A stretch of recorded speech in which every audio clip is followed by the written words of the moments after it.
वो ज़माना जब लाहौर में बहरी जहाज़ बनते और दरियाई तिजारत होती थी। तब रावी दरिया लाहौर शहर की दीवार के साथ बहता था। मुगल शहंशाह अकबर के दूर में बना खजरी दरवाज़ा दरिया के घाट के साथ था और कश्तियाँ यहीं से चलती थीं। रावी दरिया शाही किले के शुमाल मगरिब से बहता, किले और फसील वाले शहर को घेरता, मौरी गेट के बिल्कुल बाहर आज के उर्दू बाजार के साथ जुनूब मगरिब की तरफ बढ़ता और इस टीले के गिर्द घूमता जहां आजकल जिले अदालतें हैं। रावी के उस वक्त के और मौजूदा रास्ते को समझना शायद यूं आसान हो जाए कि अकबर के चचा कामरान मिर्जा की 12 दरी जो अब दरिया के एक जजीरे पर है उससे 2.5 किलोमीटर दूर थी। कामरान जो लाहौर के हाकिम थे। ए हमीद अपनी किताब लाहौर की यादें में लिखते हैं कि किला लाहौर की हालत इस जमाने में कुछ अच्छी ना थी, इसलिए कामरान ने दरिया के पार अपने लिए वसी वाउगल रेज बाग के दरमियान एक आलीशान महल 12 दरी तामीर कराया।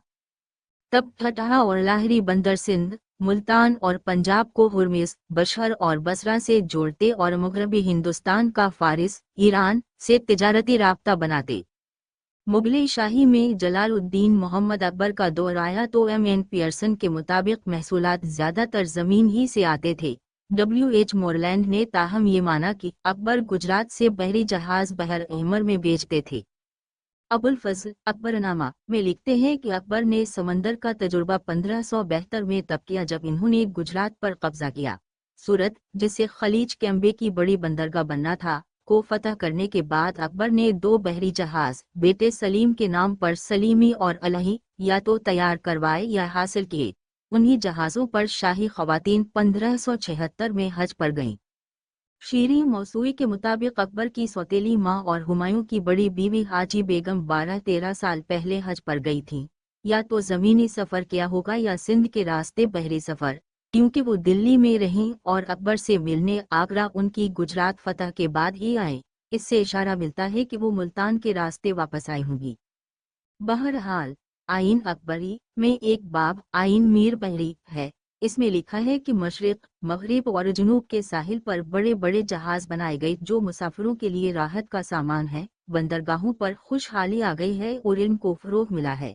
मुराद ये है कि मौसूई के मुताबिक हवाला सिर्फ शाही जहाज़ों नहीं बल्कि जहाज़ों की तैयारी की उमूमी तरक्की की जानिब है।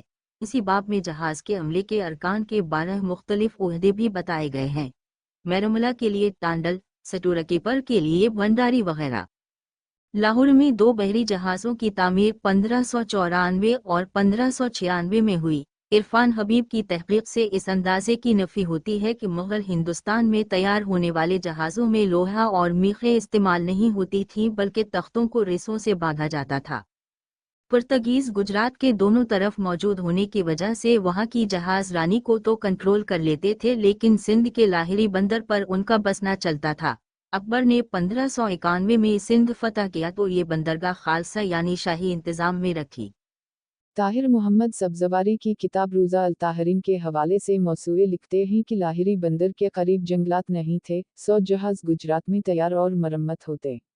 उसी लिए अकबर को लाहौर में जहाज बनाने की सूझी।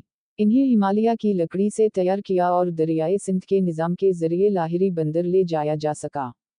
इरफान हबीब के मुताबिक पहले जहाज की लंबाई 35 गज इलाही यानी 93 फीट से ऊपर और दूसरे की 37 गज इलाही करीबन 99 फीट थी। पहले जहाज को ठठा ले जाने में दरिया में पानी की कमी के बायस मुश्किल हुई तो दूसरा जहाज बजरे पर तामीर किया गया जिसे अंग्रेज बहरी जहाज का ऊंट कहते हैं। मौसूई के मुताबिक बदकिस्मती से जहाज़ों के नाम नहीं मिल सके कि इनकी बात की तारीख की खोज लगाई जा सकती। मौसूए ने लिखा है कि ना जाने ये लाहौर से ठट्ठा की दूरी के बायस था या अकबर के 1598 में दक्कन की मुहिम के लिए लाहौर छोड़ने की वजह से कि जहाज साजी का ये तजुर्बा जारी ना रहा। बहरी जहाज बनना तो बंद हुआ मगर बड़ी छोटी कश्तियां बनती रहीं कि वह का ये पल ना होने के बायस दरिया के पार जाने, दरियाई सफ़र और तिजारत की ज़रूरत थी। सरीनदर सिंह की दारुल सल्तनत लाहौर के नाम से तहकीक के मुताबिक एक ज़रख़ेज़ मगर पसमानदा इलाके में वाक़ होने और अपनी गैर ज़रई सनत व हरफत की वसी रेंज के बावजूद लाहौर के लिए अपनी मुतनव्वे मुआशी ज़रूरियत को पूरा करना मुमकिन नहीं था। इस ज़रूरत में शिद्दत तब आई जब पड़ोसी इलाक़ों से आफत ज़दा लोगों की आमद की वजह से शहर की आबादी में इजाफ़ा हुआ। बादशाहनामा में लिखा है कि 1642 में शदीद बारिशों के बाइस लगभग 300,000 लोग कश्मीर से यहाँ आए। बाज़ औक़ात शाही फौजों की आमद से शहर के मुज़ाफ़ात में दुकानों और रेस्तुरानों समेत आर्ज़ी बस्ती बनाने की ज़रूरत पड़ जाती थी। सूदागर मुरादाबाद से गंदम, सरहंद से चावल, आगरा से मुसालहा, मुल्तान से चीनी, मसूलीपट्टनम और मोनगापट्टनम से बारीक सूती कपड़े, अहमदाबाद से पगड़ियों और रेशम का सामान और पटना से लाहौर की मंडी में रेशम लाते थे। मग़रिबी एशियाई ताजिर यहाँ से कंधार और इस्फ़हान के ज़मीनी रास्ते से नील ले जाते। आर्मीनिया के सूदागर यहाँ चौड़े अर्ज़ वाला ईरानी कपड़ा लाते। शहर के व्यापारी मुख्तलिफ अशिया को कश्तियों में रावी के ज़रिए मुल्तान और ठट्ठा पहुँचाते। फ्रांसिस्को पेलेसियर और डब्ल्यू फोस्टर की लिखी ये तफसीलात मुग़ल बादशाह जहांगीर के दूर की अक्कास हैं। मनूशी और दालित ने ये कहते हुए कि लाहौर खैर मलकीव से भरा रहता, मकामी ताजरों की इमारत और पुख्ता ईंटों से बनी आला इमारतों की कहानी लिखी है, जो तहफ़्फ़ुज़ और खलवत के लिए रास्ते से 6-7 कदम बुलंद होती। जहाज़ रानी से दिलचस्पी मुग़ल शहंशाहों जहांगीर, शाहजहां और औरंगज़ेब के तहत भी जारी रही। इसका मकसद तिजारत और हज होता था। नसीर अहमद मीर के मुताबिक चनबा के पहाड़ों से साल की लकड़ी निकाली जाती और उसे दरियाए चनाब के जरिए लाया जाता। लकड़ी को नकल वाओ हमल की अशिया बनाने में इस्तेमाल किया जाता और कश्तियों को पानी के जरिए भक्कर और ठट्ठा पहुंचाया जाता। शुमाली हिंदुस्तान के मुख्तलिफ हिस्सों में किश्ती चलाने वाले उमूमन कश्मीरी थे, जिनका ताल्लुक मलाज़ात से था। दरिया रुख तो बदलता ही रहा। ख्वाजा शम्सुद्दीन अज़ीमी लिखते हैं कि 1662 में इसका रुख बदलने की वजह से शहर को लाहक खतरे के पेश नज़र बादशाह औरंगज़ेब ने उसके किनारे तकरीबन 4 मील के फासले तक पुख्ता ईंटें और चूना गारे से एक बड़ा बंद तामीर करवा दिया, जिससे ये शहर तबाही से बचा रहा। नई दिल्ली की जवाहरलाल यूनिवर्सिटी से मुंसलिक तारीखदान मुज़फ़्फ़र आलम लिखते हैं कि 17वीं सदी तक पंजाब, मुल्तान और सिंध और दिल्ली के शुमाल में छोटे बड़े शहर उभर चुके थे। ये सड़कों और दरियाई रास्तों से एक दूसरे के साथ जुड़े थे। रमेश चंद्र शर्मा और अमित मुखर्जी इब्तिदाई 17वीं सदी के लाहौर पर अपनी तहकीक में लिखते हैं कि जटमल नाहर ने जहांगीर के दौर में ब्रज भाषा और खड़ी बोली में 55 अशार पर मुश्तमिल लाहौर की गज़ल लिखी। शायर लिखते हैं कि जब इन्होंने लाहौर को देखा तो दूसरे शहर भूल गए और उनकी ये बात ऐसी गलत भी नहीं, क्योंकि डब्ल्यू फिंच के मुताबिक तब ये शहर मशरिक का सबसे अजीम शहर था। एच के नक़वी का कहना है कि कोई एशियाई या यूरोपीय शहर इस जैसा नहीं था, न वसत में, न दौलत में और न आबादी में। नाहर के अशार के मुताबिक लाहौर की आबादी 12 कोस के मुहित में थी। ऊंची दीवार, 12 दरवाजे जहां नौबत बत्ती, हाथी और मुहाफिज गर्ज और नेज़ों के साथ खड़े होते, जिन्हें देखकर दिल कांप जाता। रावी लाहौर के साथ साथ बहता था। यहाँ हमेशा बहुत सी कश्तियाँ होती और साफ शफाफ पानी में बतखें और बगले तीर रहे होते। पंजाब में दरियाई जहाज रानी के बारे में हाकनस के ताजिर साथी वलीम फिंच 1609 से 1611 की गवाही है कि लाहौर से रावी और सिंध दरियाओं के रास्ते 60 टन या इससे ऊपर की कई कश्तियां सिंध में ठट्ठा तक जाती थीं और ये तकरीबन 40 दिनों का सफ़र था। थॉमस रो ने भी ये निशानदही की कि दरियाए सिंध ज़्यादा आसान था, जिसमें लाहौर से कोई भी चीज़ पानी के जरिए जा सकती थी। मार्च 1639 में हेनरी बॉमफोर्ड ने देखा कि लाहौर से ठट्ठा तक 1000 और 2000 मन सामान की आम नकल वाओ हमल कश्तियों में दरिया से होती है। मुल्तान से दरिया से आमदोरफ़त हर वक्त मुमकिन रहती है, लेकिन लाहौर से मार्च के शुरू से अक्टूबर में ठंड शुरू होने तक नकल वाओ हमल जारी रहती है। ठट्ठा से लाहौर जाने में ताजरों को 6 से 7 हफ्ते और लाहौर से वापसी पर 12 से 18 दिन लगते। वलीम फॉस्टर के मुताबिक 500 से 2000 मन तक की तमाम कश्तियों की राहदारी 1000 रुपये से बहुत कम आती। इसके अलावा मुलाहों को 10 या 12 रुपये और मुहाफिजों को 20 रुपये दिए जाते। कस्टम मार्केट रेट के मुताबिक अदा होता। लाहौर में कंधार जाने वाले या दरिया के जरिए सिंध जाने वाले तमाम सामान पर कस्टम ड्यूटी 2.25% थी।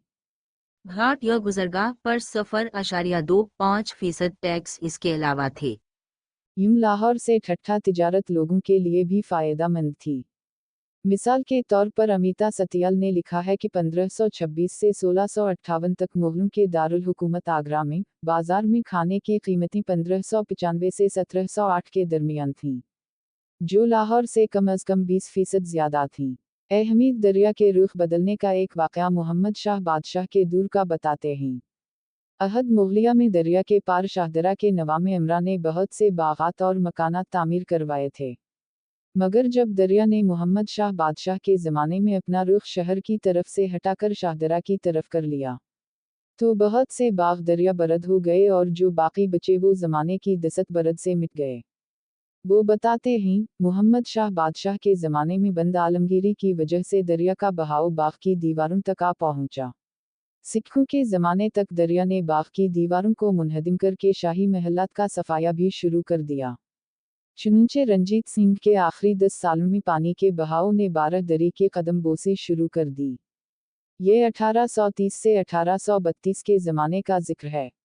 100 साल से ज़्यादा अरसा रावी की लहरें 12 दरी से टकराती रहीं।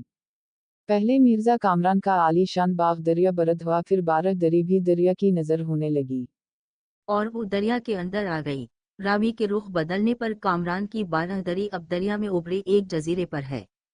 तारीख से दिलचस्पी रखते लिखारी मजीद शेख के मुताबिक जमजमा तोप को महाराजा रंजीत सिंह ने मुल्तान की जंग के लिए किश्ती में लाद कर ही भेजा था।